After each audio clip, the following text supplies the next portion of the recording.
And Ruby, yourself and Mr. Mullins have a pretty strong hand in the novice chase department as well, led by Ballycasey in the RSA chase. Yeah, obviously he was what people could describe as a talking horse, I suppose. He had a huge reputation for a horse who probably hadn't delivered masses amount on the track. That of course until his last run in Leopardstown when he won the Moriarty novices chase. He beat Don Cossack and Carlingford Lock. It was a good performance for a horse having his second run over fences. He is unproven at 3 miles. We think he'll stay, or hopefully he'll stay. But like anything, you can't guarantee it until the horse is actually gone instead. But you know, he's a horse we've always liked. He's a good sound jumper, and fingers crossed he can get the Cheltenham in one piece and deliver on the biggest day of all for him.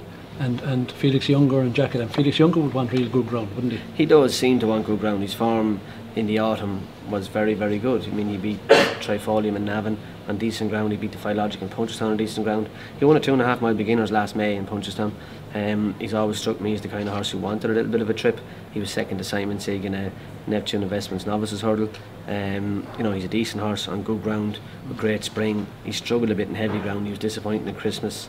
He was second to Trifolium in the Arkle and Leopardstown. He does seem to want better ground. And Cheltenham is only a 5-year-old, but in England 5-year-olds don't get the same weight allowance they get in Ireland. It'll be more difficult for him. His form is very good. He won a beginner's chase in Leopardstown. He beat Bright New Dawn in a Grade 2 chase in Leopardstown. But that said, he was availing of a justifiable weight allowance for 4-year-old come 5-year-old that he gets in Ireland that he doesn't get in England. So that's a different task for him. And the bumper really has a particularly strong hand, and I'd imagine Patrick will have first choice, but that's one race where you won't mind riding the second choice. No, you don't have to imagine that Patrick will have the amateur. Always did him when I was the amateur. Now it's Patrick. The bumper is in Ireland the amateur race, so it's Patrick's call. So yeah, he'll have a strong team to pick between Black Hercules, Shane's Hill, Killow-to-Vic, Westhorpe.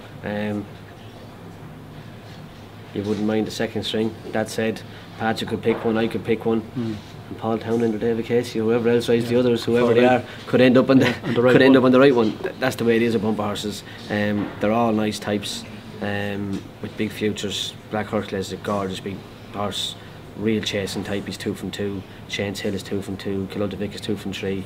And he was very impressive in Ace last Sunday. Westhorpe obviously won in Fairyhouse in his only start. But yeah, look, they're a good bunch. Picking the right one with young horses can be difficult, and you know, best of luck, Patrick. And just to finish on with Any Power, I know you can't answer what race she's going to go for, but how is she? She's in great form. I suppose, look, the only answer I can give is that Willie Mullins will run her in the race he thinks she can win. What race it's going to be, I don't know. She's obviously a very good mare. She's 10 from 10. She jumps, she travels, she stays. She's not slow. She has everything a really good horse needs. I don't know what race she'll run in, but she's a very good mare. Thank you.